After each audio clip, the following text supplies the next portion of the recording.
Our next panel explores coastal and beach communities. It will be moderated by David Jessop, a journalist, writer, and former association executive. David founded the Caribbean Council and was appointed its first executive director, working closely with the tourism, rum, sugar, and rice industries and regional governments on a range of international policy issues. He is a former board member of the Caribbean Hotel and Tourism Association. Please welcome David Jessop.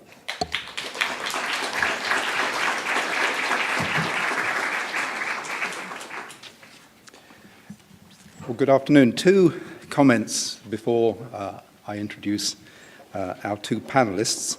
The first is to say that I think over the years I've become something of an expert in avoiding over-tourism.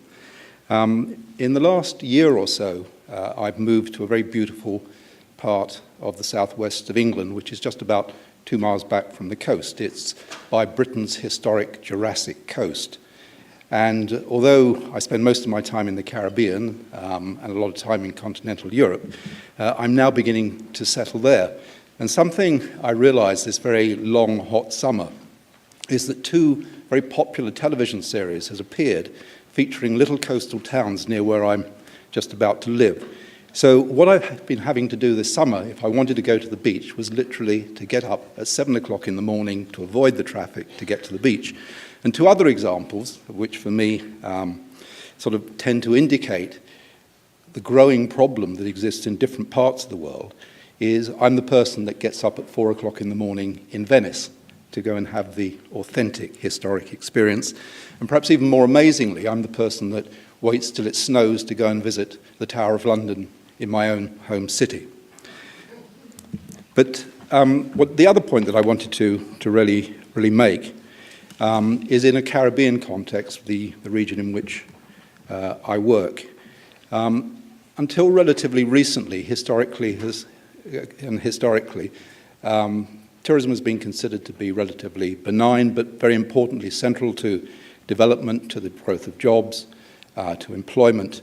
And to a significant extent, that has meant that it's been driven by the consumers, by the industry, by the tour operators, by the airlines, by the cruise ship companies. But and I hope we'll hear a little bit more about this in our session, is what is beginning to happen is there is a reaction to this. Local people are beginning to speak out more, particularly, for instance, in the context of cruise ships, the dislocation that is caused by cruise ship passengers. So the Caribbean is actually at a very interesting moment. It's gone through this development process. It's moved out of commodities into tourism. But now people are beginning to question where it goes. So certainly I hope that one of our panelists will address that. But let me not talk any longer about my views, but I'll just briefly introduce, I hope are mic'd up and ready, our two speakers. The first is Leigh Barnes, who is from the Intrepid group and is the Chief Purpose Officer. And the second is Dr. Andrew Spencer, who's the Executive Director of the Tourism Product Development Company, the Ministry of Tourism in Jamaica. So, Leigh.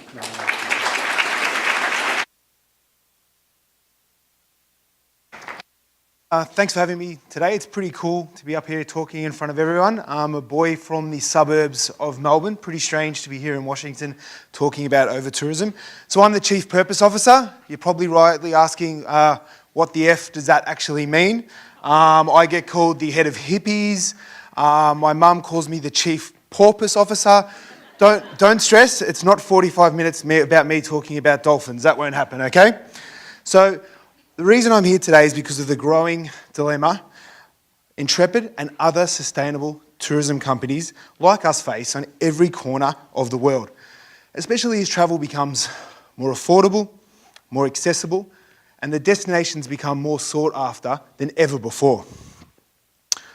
Whilst destinations with huge tourism volumes like Venice and Barcelona, where local protests have hit the headlines, over-tourism is also having an impact on places where the locals aren't able to speak out.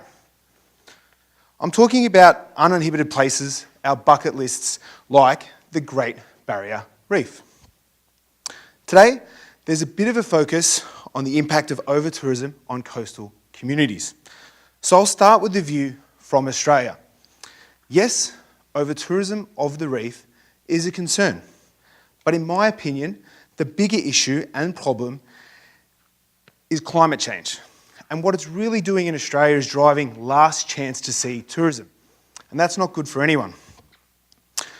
The truth is, Australian tourism sites do not have the same volume of those two destinations I spoke about before, of Venice and of Barcelona. But it's fair to say that over-tourism is causing real concern in our coastal communities in Australia. In Tasmania, we're starting to see a bit of backlash, and this is from a small coastal part of Australia, very remote. It's Australia's southernmost state and has seen a 23% increase in cruise ships in just the last year. The sudden growth in tourism has led to thousands of Tasmanians taking to the street to protest, to ensure that their concerns were heard and they were able to voice them. Recently, there was a proposed plan to put in place a cable car, which would have meant more tourists to the region. So the public got out and they raised their voices and they spoke. And luckily, the local government seems to be listening. Tourism Tasmania is now working with the government and the industry to better manage tourist hotspots and have recently developed what they're calling a demarketing plan that will help spread visitors throughout the state of Tasmania. I absolutely love Tassie, so if anyone wants to go to Australia, drop me an email, I'll tell you some great places to go. But it won't be on the coast where there's some issues. Look, clearly if over-tourism has hit somewhere as remote as Tasmania, it's clearly a global problem. And the reality is that we're all contributing to it. All of us, in some way. So, how do we work together to make sure that locals and visitors do more than coexist, that tourism can actually help places and people to thrive? At Intrepid, we believe that the antidote to over-tourism is simply responsible travel. Over the years, we've seen that by educating travellers on the issues, talking to our customers and providing alternatives, that we can grow the demand for what we do, which is travelling in a sustainable manner. Now, here's a bunch of hipsters from Australia. Our founders, Daryl and Manch, are both in there. Obviously, judging by everyone's fashion, you wouldn't believe that they could do anything cool. But fast forward 30 years, they've started a trend and they're now the owners of the world's largest adventure travel company. Thank God they didn't go into fashion. Otherwise, I think we'd all be in strife. But their vision was to create a style of travel that benefits travellers and the places and people that we visit. As I said, we're now the world's largest adventure travel company, but our responsible travel ethos haven't changed. So one of the things that's incredibly important to us at Intrepid is that we travel the local way. We use local accommodation and transport. We eat in local restaurants. I've eaten a hell of a lot of local restaurants over the year. We employ local leaders to ensure that a large share of the tourism dollar stays where it belongs, in local pockets. We travel in small groups to minimise our impact and really try and get behind the scenes of the places that we travel to. So how do we do that? New product innovation is crucial to the prevention of over-tourism, as well as the growth of our business. And I'm not going to shy away from that. We do talk as a company as a purpose beyond profit. Yes, we have a purpose and do the right things, but it's also very important to us that we grow and continue to drive a profit. So we regularly test out new destinations, trips, and themes. And we've recently launched our first adventure cruising range, which has been designed to offer more sustainable alternatives to big ships and to help fight alleviate some of those over-tourism concerns in those coastal communities. And since we've launched it, we've actually had a huge amount of press. We're the only cruise company where our product is 100% carbon offset, and our small ships take no more than 50 travellers on board. And we really consistently try and provide an immersive and local experience. And one of the reasons we're able to do that is because we can pull into port and stay overnight and visit small towns and small villages. These cruises and product that we've put together have been built to go beyond the popular ports where large ships are going. And I think one of the key things is our focus is on the destination. It's not on the boat itself. We encourage travellers to eat at local restaurants and spend considerable time in a diverse range of local communities. For instance, our coastal adventure cruises in Croatia, we take customers along the spectacular Neretva River, apologies if I didn't pronounce that correctly, showcasing lesser known communities away from the over-touristed coastal communities like Split and Dubrovnik. Some of our Croatia adventure cruise itineraries include a special detour to Mostar in Bosnia-Herzegovina. It's not a stop featured on many Croatian coastal tours, but it gives travellers the chance to have a unique experience, to meet the locals. You get to go and see the town's iconic bridges and chat with local craftsmen and metalworkers. This is only our second season, but we've been overwhelmed by the interest in what we're trying to do. It shows that there are plenty of opportunities for sustainable travel companies to respond to consumer demand and change the industry. We're very, very clear on that. You can spot a need, make a change, and people want to do the right thing. There are plenty of other examples of how we're innovating our product to find solutions to over-tourism. This year, we've launched alternatives to the Inca Trail in Peru. In Europe, Japan, and Turkey, we've been active in developing off-season departures. And on some of our busiest trips, most popular countries that we travel to, we're trying to find solutions within those trips. For example, we've replaced our How Long component of our trip to visit Katbar Island and our Nha Trang component to go visit Phan Rang Beach. So we're actively looking at some of our busiest, most popular destinations and finding solutions to help alleviate that. And we also believe that all of these solutions can be used to help fight over-tourism in coastal communities. And that's why we've launched our adventure cruising range to help alleviate those issues.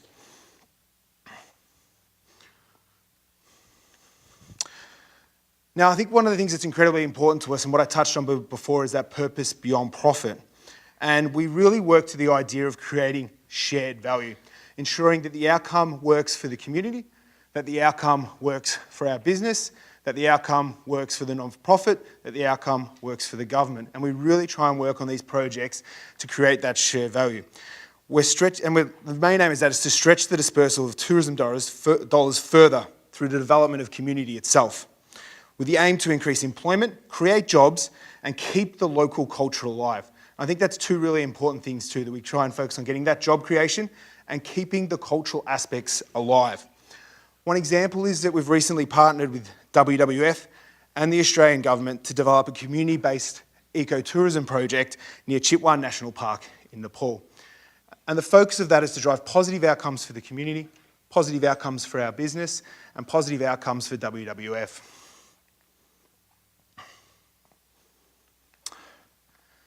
Now, one of the key things we do too is try and use our status to drive positive change. As we grow, we've recognised that we have some influence on tourism demand through our marketing. One example of this is Moldova. Moldova was one of the least visited countries in the world, and we recently launched a trip there last year. But it may be the least visited. It has the world's largest wine cellar. As you might not know, this slide's a double play. Good influence wine. Okay. That was a joke that I thought was good, but anyway, we'll move on. We took that opportunity and we really marketed the destination as an alternative to Tuscany. We know that people still wanted to go to Europe, and we still wanted to provide these seamless sort of experiences. So what we did is we took a press trip away, got people engaged in the destination, used our platform to promote the destination, and now it's ended up on some of the hot lists for 2018 and 2019 as a place to go. We've actually helped grow demand in areas that didn't have that same level of tourism. You know, there's a component here of looking at finding solutions to where there's over-tourism and funneling it in other places and working with communities to do both the development and management of the crowds.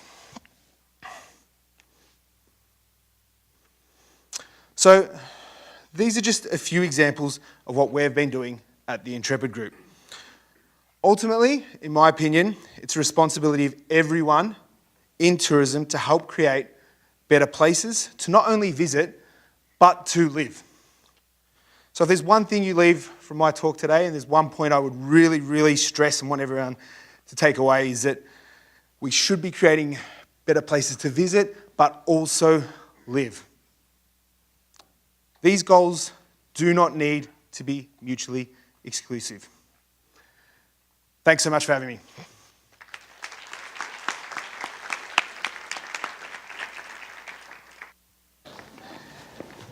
Hello, everyone.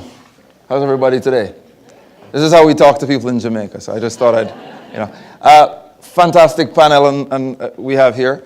I came today wondering if I was a little bit misplaced when I had on my jeans, and then I saw David and I got depressed, and then I saw Leigh and I thought, I'm good. I'm great. So it's a really fantastic time to be talking about over-tourism, in particular for Jamaica, because it is our feeling that in Jamaica we're not there yet in terms of some of the classical definitions of over-tourism. We're, however, at a very critical decision point. And I'll tell you why. Just recently, for the first time in Jamaica's recent history, tourism became the #1 foreign exchange earner. Can anybody guess what it was before? You'd think music, right? Somebody says rum. Oh, wow. One more try?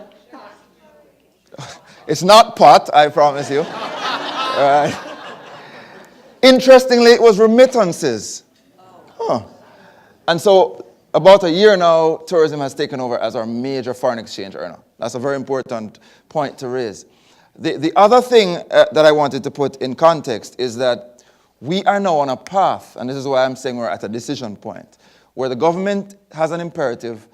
It's a 5x5x5 policy initiative, which says that we want 5 million tourists, in 5 years while earning $5 billion US. So that's the 5x5x5. Here's where we are in that plan. So 5 years should take us to 2021. We are now at 4.3 million for last year. So we're ahead of that target. And I'll show you in a little while what the numbers are for this point in the year. So we're talking a numbers game, and once you're getting into the numbers game, you're always at a point of risk when it comes to over-tourism.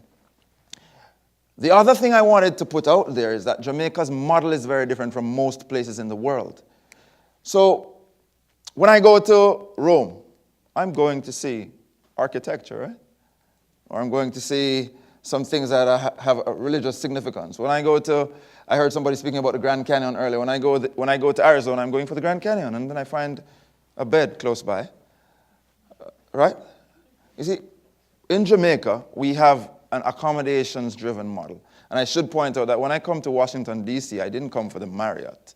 I came because Selene told me I had to. But very, very importantly, I come for the sights, I come for the attractions, and then I find a place to lay my head.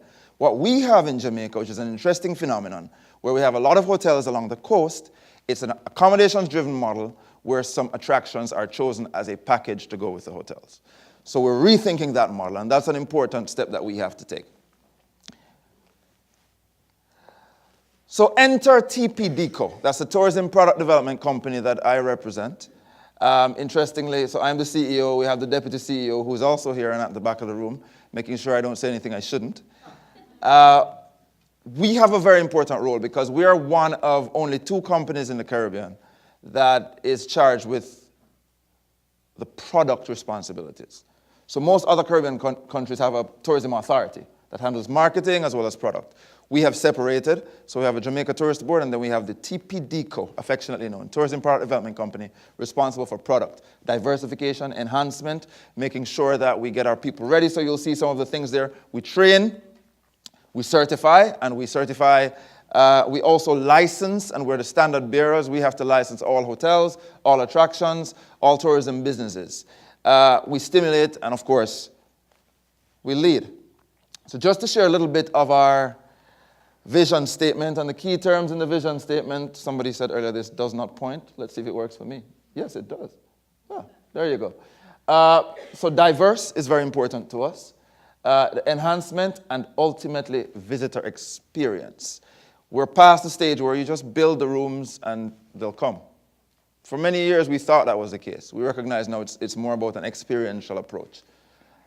And of course, this part that we've put in bold, we want to ensure that there's an improved quality of life for all Jamaicans.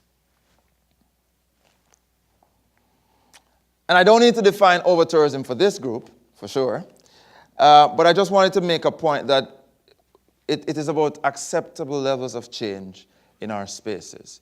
So we have embarked on a number of initiatives that try to involve Jamaicans, involve communities, and we believe firmly, and that's why I quite like the point that Leigh ended on, is that we have to develop a place that people are proud to live. And your residents must feel that you're developing the space so that they can have a better quality of life, and that it's not just for the tourists. That's something that we're working hard to bridge.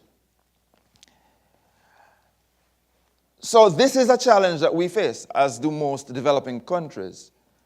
You tell yourself you need to develop, right? So a part of that development thrust is that you engage in thoughts about growth. And as you think about growth, the question you have to ask is, how do you strike that delicate balance between achieving this growth while protecting socially and ecologically your space? So that's the big tension between anthropocentrism and ecocentrism. We see it all the time in Jamaica, where there are many investors who want to invest. We want to facilitate development because we are that kind of country, and we recognize that we need some kinds of development. But then there's also the pull at the other extreme, or environmental groups, and in particular Jamaica Environmental Trust. There's that tension that's constantly having to be managed from a government perspective. So a little bit about this year. Mentioned to you that we have a target of 5 million. So for this year, just January to August, we're already at 2.95, 3 million roughly. And if you look at similar period, there's a slight increase there. Well, one might say it's not slight, but we've seen a 4%, almost 5% year-on-year increase. And if you look at the breakdown, cruise 1.2 million, stopover arrivals 1.7 million. Incidentally, the breakdown last year for the 4.3 million was 2.3 million cruise visitors and 2 million stopover. Told you earlier about that 5 by 5 by 5 plan, and here's where we are. As an academic, for many years, I criticized governments for speaking numbers and speaking about arrivals, and said that they never spoke enough about the earnings. I've come to realize that even when you're speaking about the earnings, that in and of itself is not enough. The fact that we want to earn $5 billion does not somehow make the fact that we want 5 million tourists okay. So there are other elements that we have to consider about what spaces we're developing, how we look at congestion in some of our areas, and how we try to disperse some of that.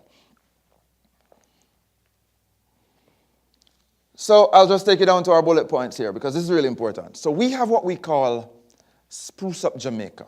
And Spruce Up just means making it nicer, huh?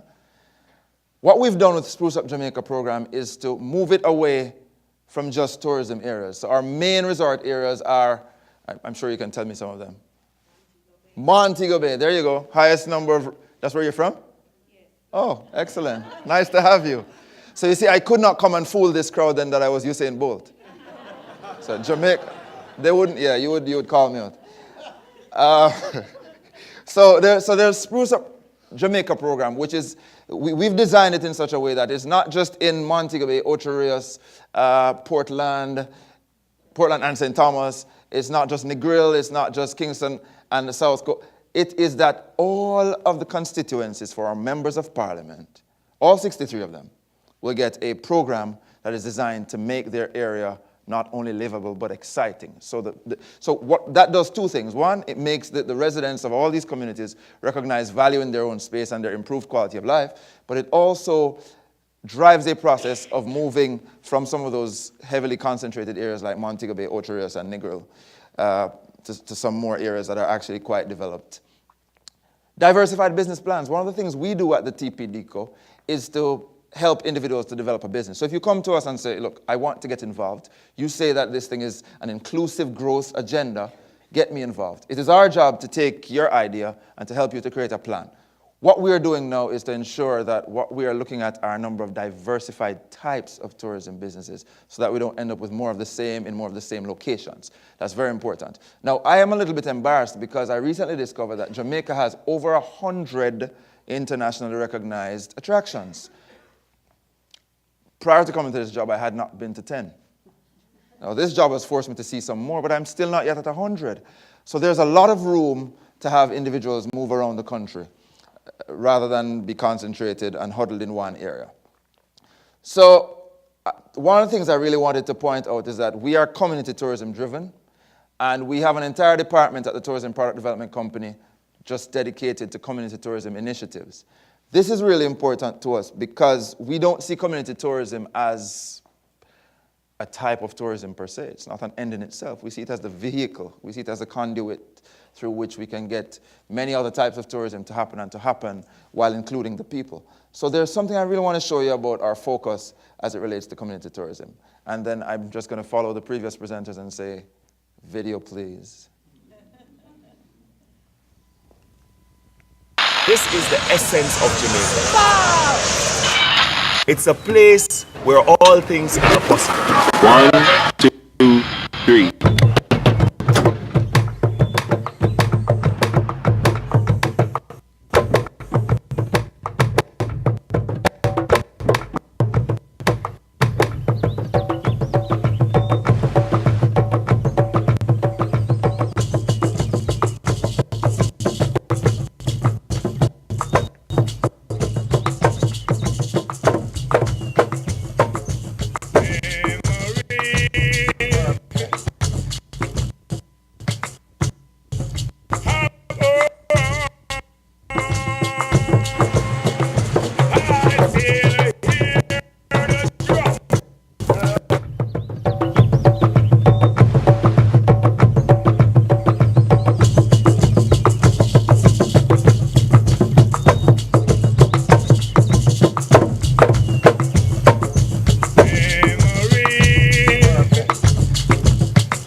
And just in case you thought that that was like some glitches with the embedding of the video, it wasn't. It's just that we have good DJs in Jamaica to who scratch and mix. All right, so our initiatives continue, and I'll try to sum these up really quickly. We have what we call our linkage network, which we think will be hugely beneficial because what that does is to connect everyone. It connects agriculture with tourism, it connects manufacturing, it connects a number of areas. So there are 5 key areas that we look at, and each of these networks has a chairman who drives the thrust. So there's sports and entertainment, and natural fit. There's health and wellness. We have lots of spa facilities which are also natural in there. We have the Milk River Spa, we have Bath in St. Thomas, which are both in areas that are not traditionally heavily tourism related. Gastronomy, for sure, people come for the food. Shopping is in its embryonic stage. We're trying to drive and to build that some more. And of course, knowledge. We want to be knowledge leaders. We're driving things to do with technology and big data. And so we want Jamaica to be a hub for things like that. I threw some other things in there because these are things that help socially. Jamaica is big on music, so we're trying to drive a program for marching bands, again, in each of the 63 constituencies right around Jamaica, because we believe that if you can give these individuals a chance to earn, which is what it becomes, cruises come in port, they need bands. Why do we need to get bands from other places? We need to have our people ready to be able to deliver this kind of service and to earn from tourism. The training and certification element is really key because we feel that we have to get our people ready for whatever this boom is going to be, and so that it does not become more exclusive, and so that it reduces the number of expatriate labor, the amount of expatriate labor we have to bring in. And so we do a lot of work as well in terms of HIV sensitization because we have to keep our people apprised. So future areas that we think we ought to be focusing on and continuing to develop are heritage assets, cultural assets, of course, flora and fauna, historical side of things. We want to, and it's interesting, last year we hosted what was called Calabash Festival. And that festival brought some of the most popular poets to our shores, and they went to a little place called Treasure Beach. And Treasure Beach is what we consider to be the model for community tourism in Jamaica. Treasure Beach is run by the people of Treasure Beach. Treasure Beach has the lowest level of crime you can think of. Treasure Beach has a nice DMO, and we're thinking that that DMO model really ought to be replicated throughout the island where the people have full stake in it. Next steps as I wrap up. So we're now engaging in what we call a national capacity development study because we want to understand everything we do must be data-driven.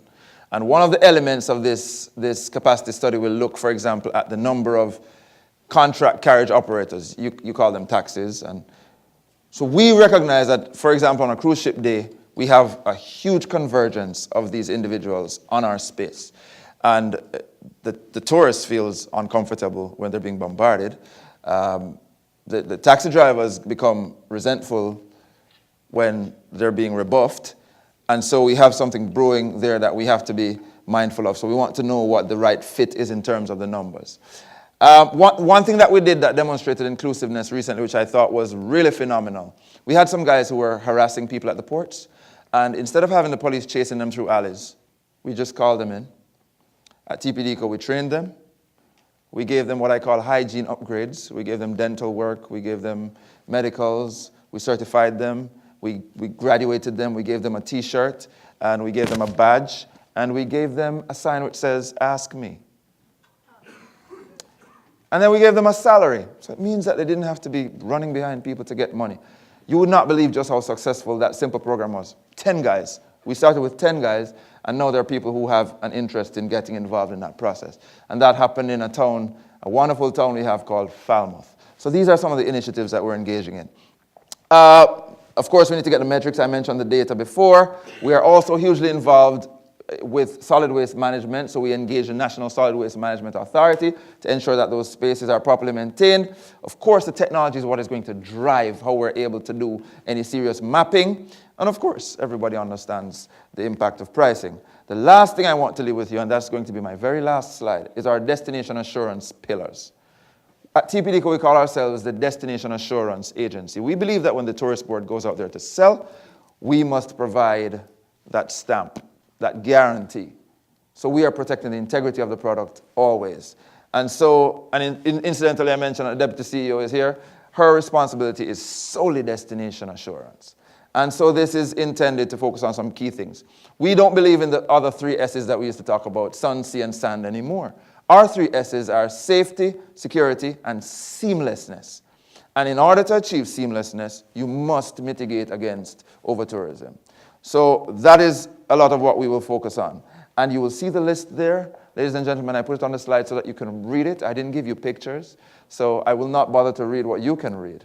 And this ends my presentation. I'm sure you'll have some questions. Thanks for having me.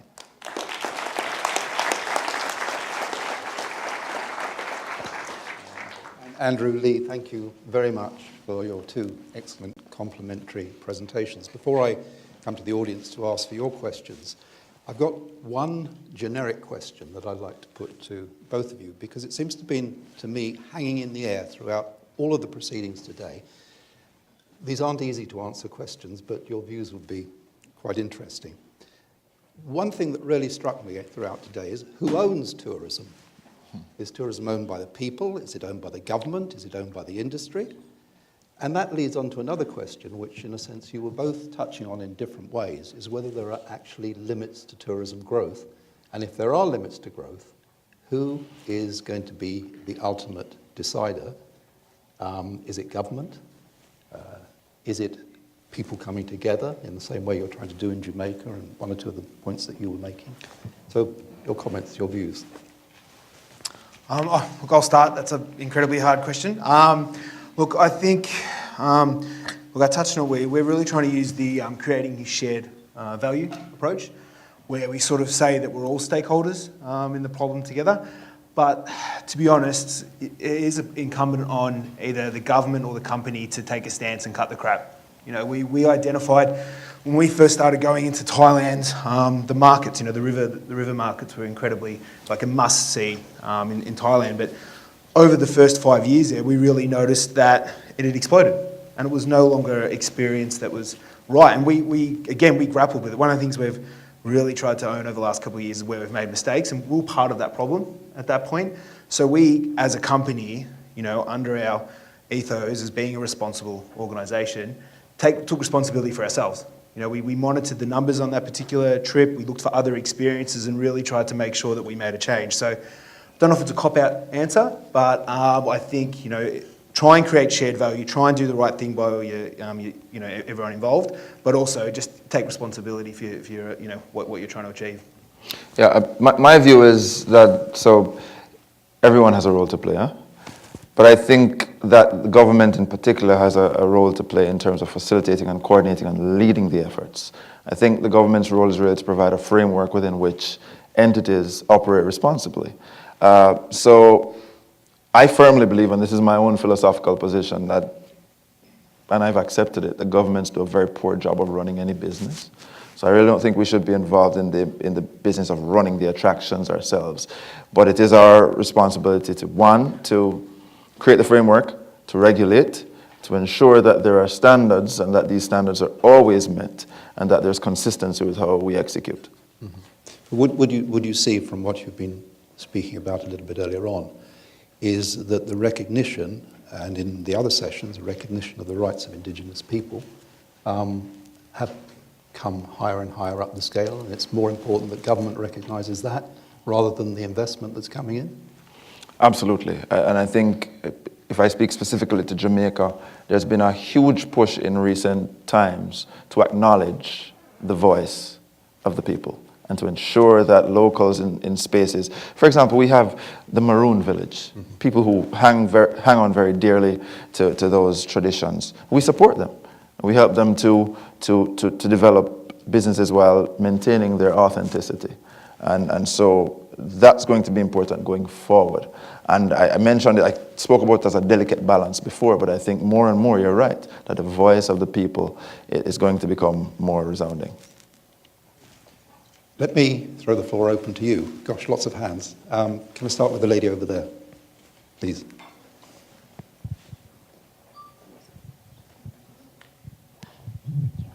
Hello, Laura Bisbee from American University. My question is actually for you, Leigh, though of course, please feel free to add Dr. Cooper. Spencer, excuse me. My question to both of you is, obviously you were talking about purpose over profit, but profit's important too. This is a private business. How do you go about measuring both sides of that in a way that you can see your programs are having reliable and effective change, both profit-wise and also sustainably? Yeah, no, great question. I think the key thing to point out is purpose beyond profit. They are both equally important to our organisation. The commercial component is incredibly important. How do we measure it? I think it's something we haven't measured our positive impact enough.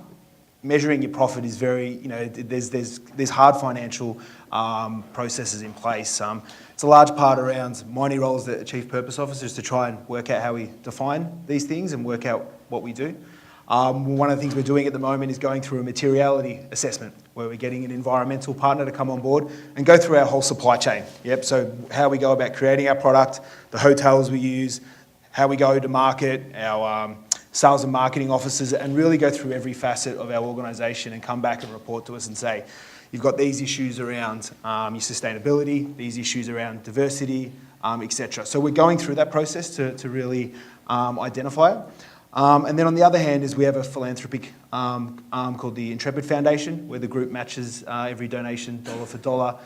We're setting targets there around creating 250 jobs next year, with the aim to influence over 5,000 people directly. So we do have impacts, and it's important. The other thing that I would say is a framework or a way to look at it is we've recently become a B Corp, and that's given us a great framework to understand about our business further and measure our purpose activities. It really went into how we treat our staff, how we treat the communities we travel to, how we're governed, how we do, even right through to the diversity and inclusion of our marketing supply chain. So really understanding that and giving us those internal components. So I think definitely there's ways you can look to measure it, getting materiality assessments, looking for trusted frameworks, and really just start that process. And yeah, if I may just very quickly, I mean, the very old sustainable development paradigm is no longer new. Really points to a triple bottom line. And of course, it makes no sense if the economic side of it is not adding up. And I just wanted to drill down into that because we do speak quite a bit about environmental considerations and the constraints and the challenges and also the social issues. But I wanted to say that even from an economic standpoint, we have to ensure that this growth is being felt. Yep. And so one of the things that has happened in Jamaica in recent times is that for Airbnb, and maybe not Airbnb itself, but the model that has caught on so well, is that Kingston in particular, which was seeing very low numbers, and also, even if you look at our coastal areas, which has a high volume of all-inclusive properties, what we're starting to see with the proliferation of Airbnb now in the Kingston space is that we have seen the largest number of rooms coming out of a place called Trenchtown. Now, if you know what Trenchtown is, it is first the birthplace of Bob Marley, but it is second one of what we consider to be our inner city areas. It's an area that's impoverished. It's an area where people are starting to see an opportunity to benefit. And we have found that there are no major security challenges to the tourist in that space because people are benefiting directly. So I think these are some of the things we have to think about. It has to be inclusive growth. There was a question, please. Oh, I have a question, please, for Dr. Spencer. The mic? You mentioned... Can you use the mic? You mentioned the Maroons, and you also mentioned the high degree of income from remittances, and I have heard that the high degree of income from remittances is actually because the highest export from Jamaica isn't bauxite or rum or music, but rather it's intellectual property, the brain drain, and the remarkable medical gifts that the Jamaican doctors and nurses take with them in the Jamaican diaspora. So my question is to ask you to please speak to the potential that you see when you mention Indigenous peoples like the Maroons for recognizing Jamaicans' tradition of healing with Nanny the warrior, who is a remarkable Maroon healer, Mother Mary Seacole, who is more active in the Crimean War than Florence Nightingale, and do you see a possibility for wellness tourism developing that might provide an alternative to coastal development and the emphasis on the all-inclusives, and what can you update us on as far as what's underway at this moment? Yes, no, absolutely. I think the potential is tremendous in that area. And I mentioned some other wellness initiatives earlier, but what I would say is that there's a collaboration taking place now with the Ministry of Health and with tourism. Yes, they heard you before you spoke, and they're tapping it. Yes, no. So there's now a push to help to, and part of the challenge with a lot of these indigenous talents is the business side of it is lacking. So there's now the assistance coming from the ministries to provide the kind of support that would be required to tap into that. So that's certainly one of the areas that we're looking into. If you notice that one of our 5 networks is actually health and wellness. And so what's happening now is there's a lot to look at nutraceuticals, there's a lot to look at, don't know if I should say that, at medical marijuana and other things. But yes, we're unearthing a lot of what you just mentioned. Yes.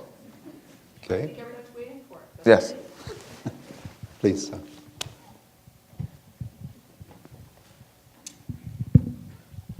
Thank you both for wonderful presentations. My name is Andrew. I represent Travel Oregon, the state tourism agency for the state of Oregon.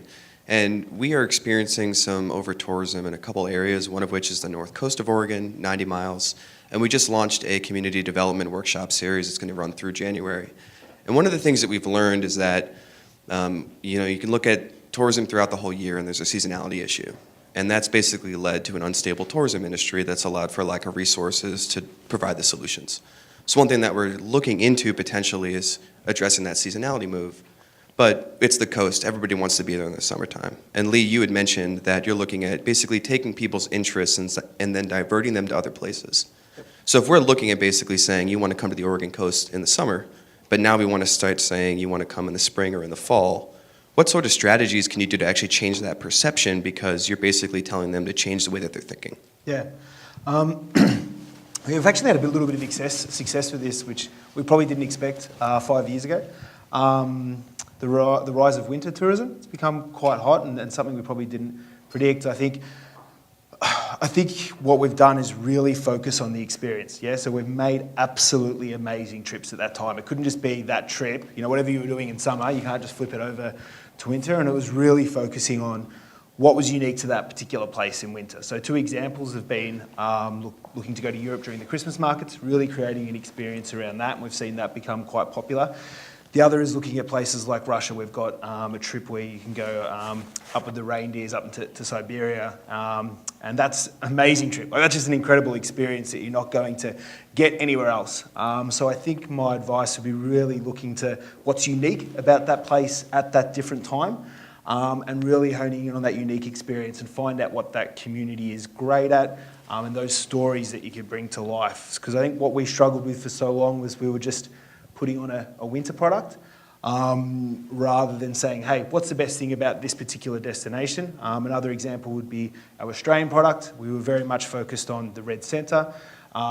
We then looked at, amazing flight deals to Australia in winter, really for harnessing the power of, talking to Melbourne, the food scene and all those things, and just really trying to find those unique stories. So my advice would be find the great experiences and then tell the world about them. Yeah, and to support the point, I mentioned, for example, that Jamaica has as many attractions as it does. Many unknown. So if I ask this group, I'm sure everybody would probably tell me Dunn's River. You've at least heard Dunn's River. It is our duty to identify and to unearth and to showcase and to ensure that when someone is coming to Jamaica, they understand what is available for them to do year-round. I think this is important because we have managed to start mobilizing people around the idea of earning from tourism. And so the argument now is you end up with a bottleneck for people who are saying, okay, now you've told us we can earn from it, now you've trained us, now you've certified us, we need to start seeing some of this happening. So then we get to the other part of it now, where it's about highlighting and showcasing and ensuring that the story gets out there. Yeah, and that's an important part with the community-based tourism model. You can't just set up a community-based tourism model and then not send any tourists there. Because people will get pretty pissed off pretty fast, because you're promised this revenue stream and these opportunities and employment, and then you're like, oh, well, couldn't sell it. And you just can't do that. So you've got to ensure that you're responsible in those projects and those things that you highlight, that you can then actually advertise, market, and get people there. Because when you use that shared value model, you're just as beholden to your stakeholders as you are to the community on the ground. And it's really important that you make sure that if you're doing that work, that you actually can get people and get that money there to help support them. And to what extent do you think you should be devising social media apps? For instance, when I go to Kingston, I know Kingston very well, but I've travelled there with colleagues who say, well, what do I do? Where can I go? And as you say, you're promoting Kingston as a destination for parties or music, the countryside outside Kingston, but people won't believe you if they don't turn up. Well, we actually think it's our duty, and we have started the process.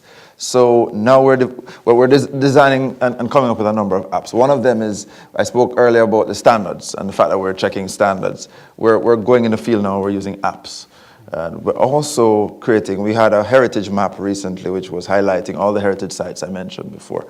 Now that's about to be an app. So certainly we want to have the technology at at people's fingertips so that they can determine what they want to do, when they want to do it, how do they get there, what are the things that they're likely to need when they go there. We want to engage people through technology. So it is our job. I don't know if I'm a good person to ask on this one, because personally I've cleansed social media from my life and couldn't be happier. But professionally, how would I answer that?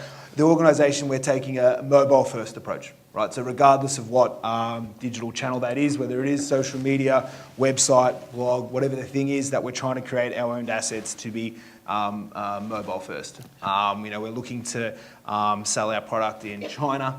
China leads with mobile phones and the way that they use technology. So we're really involved in social media. I think one of the interesting things to see how much social media has played into the over-tourism phenomenon. I don't think Iceland would be anywhere near as exposed to over-tourism if it wasn't for the absolute proliferation of social media, Instagram selfies on that particular channel. I think it's it has had a really big role to play, and I think it will have a role to play in helping alleviate the issue as well.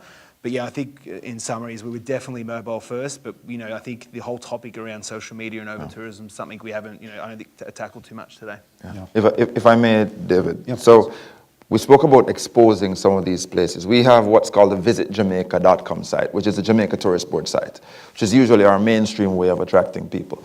Then we developed a program with, I think GWU had something to do with that as well, the More to Jamaica site, which really taps into the unknown. And we just recently, you'd think it's something that was fairly easy to do, but we're just recently able to plug that More to Jamaica site into the Visit Jamaica site, pointing people to some of these other attractions and to the spaces that they should want to see.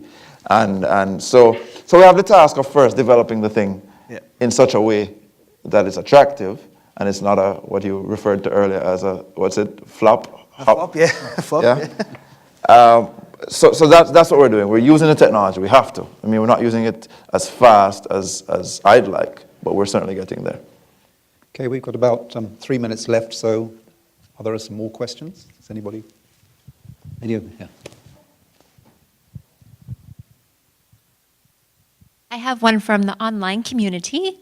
While you are sending people to these other wonderful places to see in your respective destinations, how do you plan responsibly so as those destinations then don't blow up and become over-touristed as well?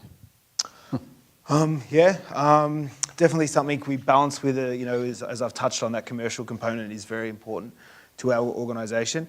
I think there's a couple of things to it. Obviously, when I touched on around probably the Vietnam example, we really look at our top 5. So we know that Peru, Morocco, Vietnam, Cuba have all been in our top 5 over the last couple of years, and we know that people want to go there. So what we look to do is tailor that itinerary. So instead of spending 4 nights in Halong Bay, you spend 2 or 1. And you're looking at ways to manage that influx of tourism.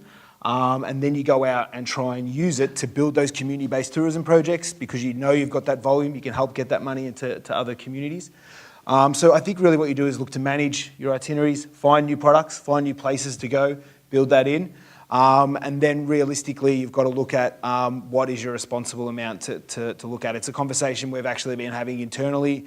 Is there a point where we would stop saying, how many people can we send to Morocco? Like, you do all these different things and you start to look at other ways about it. It's been discussed at our leadership team meetings right now, and it is something that we're trying to work out. But I think the main thing is we want tourism to be driving economies. We've got to manage that within those trips, look for new experiences, diversify the product, and then just being consistently looking at it and making sure you're doing the right thing. Yeah, I think everything we do has to be evidence-based. And that's the approach we're taking. When we have KPIs that say 5 by 5 by 5, we would hopefully not get up in 3 years and say, okay, let's make it 10 by 10 by 10. So if you're driven by the data and if you're guided by knowledge and actual empirical stuff, then what you end up with is a right fit. And if you're clear on what the right fit is, then you can come up with other measures. And it is our response to the concentration of people in 3 main areas why we've started to do this kind of movement and diversification, have people move out of those spaces. If at some point the data reveals that there is a challenge in a certain location, then it may mean that we have to look at overall absolute numbers and look at how we deal with that. Thank you. I think we've just about run out of time. unfortunately, there are one or two other topics that we haven't touched on that perhaps relate to coastal and beach communities, but there'll be the opportunity for us to talk about those later on. Thank you to my two panelists, and thank you to